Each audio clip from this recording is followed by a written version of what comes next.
BBC Afrique, à vous l'antenne. Je m'appelle Jacques, j'appelle de Côte d'Ivoire.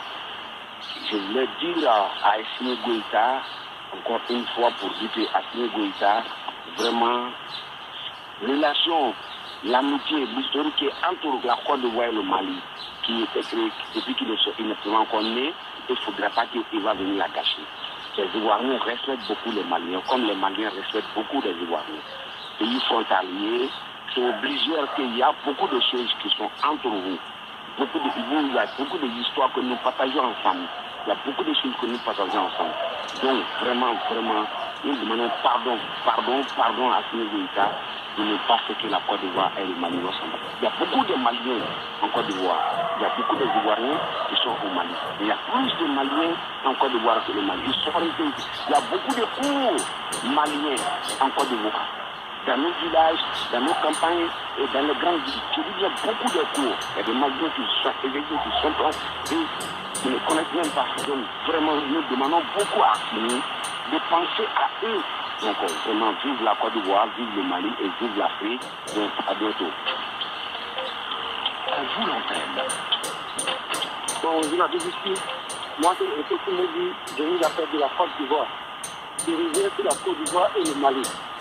Lorsque je vois les frères de sœurs parler de cette situation qui se passe entre la Côte d'Ivoire et le Mali, je me suis posé la question de comprendre. Est-ce que l'Afrique sait où il va? Pourquoi? Comprenons aujourd'hui que nous avons nos frères qui sont au Mali et les frères maliens ont des frères qui les frères en Côte d'Ivoire. Et nous particulièrement, nous avons des frères qui évoluent dans le championnat du Mali.